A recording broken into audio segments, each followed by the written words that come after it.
Bon les gars, moi je vous dis c'est fini les frères. Je vous dis à partir de maintenant j'arrête. Je débat plus avec les pros Dembélé les frères. Le débat Yamal Dembélé pour moi il est terminé.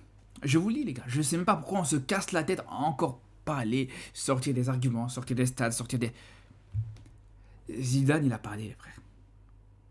Zidane lui-même, il te dit qu'il avait jamais vu ça de sa vie. Zidane lui-même, il est choqué par Yamal. Je sais pas ce qui vous fout de plus, les frères. Zidane, international français, les gars, faut quand même le rappeler. Il a pas parlé de Dembélé, qui est son compatriote, il a parlé de Yamal, les gars. À partir du moment où Zidane te dit ouvertement, comme ça, publiquement, que la deuxième mi-temps de Yamal contre l'Inter, il avait jamais vu ça de sa vie, les frères. C'est terminé. C'est terminé, c'est là où vous pouvez déposer les armes. Arrêtez de discuter, arrêtez de parler. Parce que vous allez me dire, ouais, mais non, mais c'est pas important, c'est pas... Rappelez-vous du critère principal, le critère numéro 1 de ce ballon d'or, les frères. Vous parlez du ballon d'or, mais rappelez-vous. Et renseignez-vous sur les critères d'attribution de ce ballon d'or. Et le critère le plus important, qui est le critère sur l'aspect marquant du joueur. Est-ce que le joueur marque les esprits ou pas? Il a marqué les esprits, non seulement du meilleur joueur français peut-être de tous les temps, mais surtout de l'un des meilleurs joueurs de tous les temps. Qu'est-ce qu'il vous faut de plus? Qui a ni joué au Barça, qui a ni joué pour l'Espagne, qui a tout à gagner, plutôt à défendre Dembélé, à supporter Dembélé, à soutenir plutôt Dembélé dans ce ballon d'or, plutôt que Yamal. Alors il y en a qui vont me dire, ouais mais non mais t'exagères, ouais mais non c'est pas vrai. Les gars, je vous laisse écouter de vous-même ce que Zinedine Zidane, peut-être le meilleur joueur français de tous les temps encore une fois, l'un des meilleurs joueurs de l'histoire du football, ce qu'il dit sur Lamine Yamal, les gars, écoutez ça. Quand on le regarde jouer, par exemple, je sais pas, mais pour donner l'exemple, la demi-finale contre l'Inter de Milan, la deuxième mi-temps, je veux dire, c'est jamais vu ça de ma vie, moi. C'est rarement, ouais, à ce point, ouais, c'est assez de voir quelqu'un qui maîtrise son sujet de cette façon-là sur le terrain autant. C'était assez fabuleux de le voir comme ça. Ouais. Donc, Est-ce qu'il y a besoin de rajouter quelque chose? Est-ce qu'il y a besoin d'en rajouter, les gars? C'est bon, je vous dis, c'est là où je vous dis, pour moi, le débat, il est clos. Est-ce que vous avez entendu Zidane parler comme ça de Dembélé? Est-ce que déjà, vous avez entendu un grand joueur, une légende du football de manière générale, parler comme ça de Dembélé? C'est ça la question. Il n'y en a pas. Il n'y en a pas, t'en trouves vraiment pas. La plupart des grands joueurs, la plupart des légendes du football, quand ils parlent de cette saison, les frères, quand ils parlent du ballon d'or pour cette saison, ils te parlent plus de Yamal. C'est plus Yamal qui a marqué les esprits, c'est plus Yamal qui a choqué absolument tout le monde que Dembélé. Et quand on entend même certains joueurs français, anciens joueurs français, même Franck Leboeuf, les gars, quelques semaines d'ici, Franck Leboeuf lui-même te parle de Yamal, a été choqué par Yamal, a été plus choqué par Yamal que par Dembélé. Les gars, c'est bon, je vous le dis, pour moi, le débat, il est clos. Le débat, il est clos. À la limite, t'as un Dembélé qui est performant sur toute la saison, même s'il était moins impressionnant qu'Yamal, s'il avait été performant et régulier surtout, sur toute la saison, je te dis, il n'y a pas de problème. Encore une fois, les gars, on se le rappelle, il faut quand même le rappeler, les gars. Dembélé, première moitié de saison, catastrophique, les gars. C'est pas moi qui le dis, c'est les supporters parisiens. Voilà, voilà les gars. C'est là je vous dis maintenant, c'est fini, je débat même plus. Je débat avec un pro Dembélé. Je lui envoie juste la déclaration de Yamal, plutôt de Zidane sur Yamal. Tout simplement, les gars. Voilà, débrouille-toi avec Zidane. Débrouille-toi avec le meilleur joueur français de tous les temps. Voilà, tout simplement. Bref.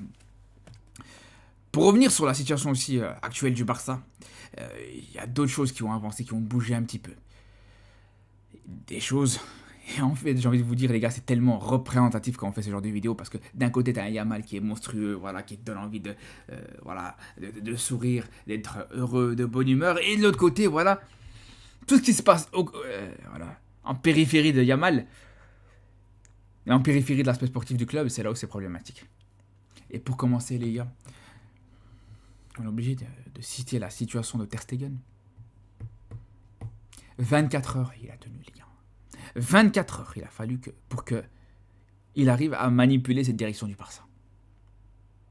24 heures, ça lui a retiré le brassard de capitaine.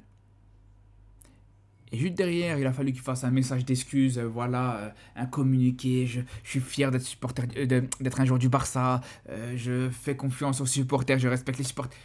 Et il a réussi à endormir la direction du club. J'ai vraiment l'impression en fait que le Barça, c'est une femme qui se fait maltraiter par son mari qui est Ter Stegen, et qu'à chaque fois il arrive à se faire pardonner. En fait, c'est ça les gars. Voilà, le mec, il t'a trompé, il t'a trahi, il a fait ce qu'il voulait, et il t'a ramené un bouquet de fleurs, c'est bon, pardon, ça va, je te redonne notre brassard de capitaine. Voilà. Voilà les gars, c'est ça actuellement, ce qui est en train de devenir le Barça. Je vous le dis les frères.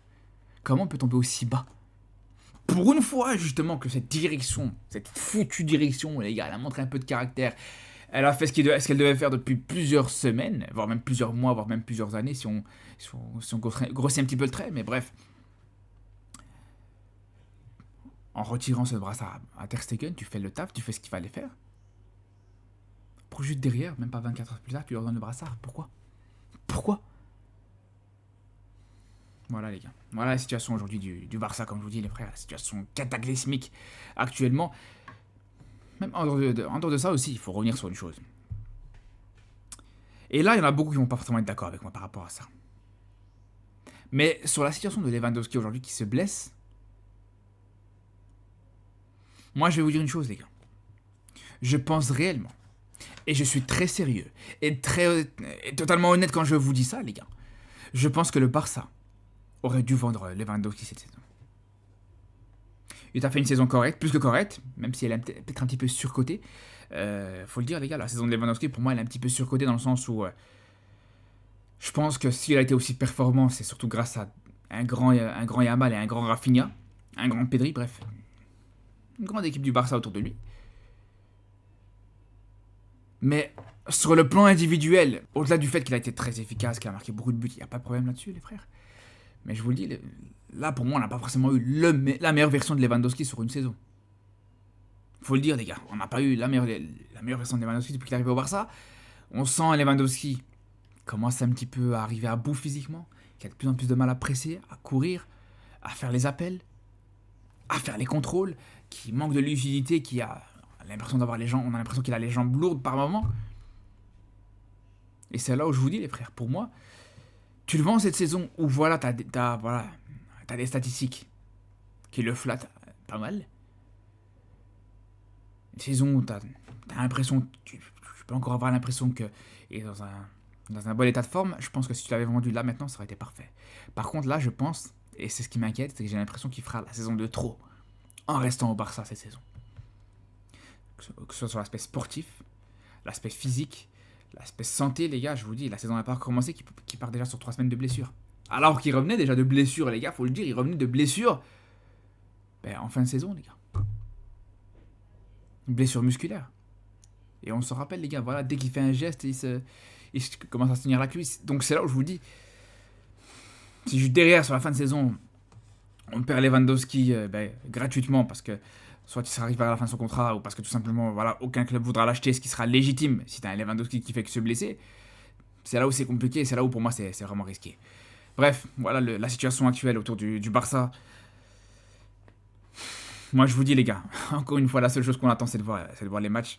Avec demain le match Barça-Como qu'on attend avec impatience, que j'attends vraiment de pied ferme.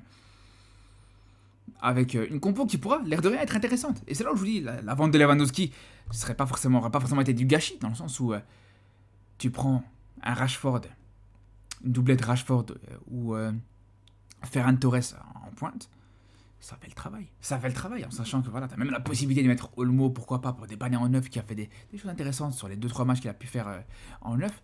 Bref, pour moi, c'est pas comme si Lewandowski était totalement indispensable actuellement. C'est mon point de vue par rapport à ça. Bref, en tout cas, les frères, on se dit à très vite. À demain d'ailleurs avec ce match entre le Barça et le FC Como. Et surtout d'ici là, les frères, prenez soin de vous.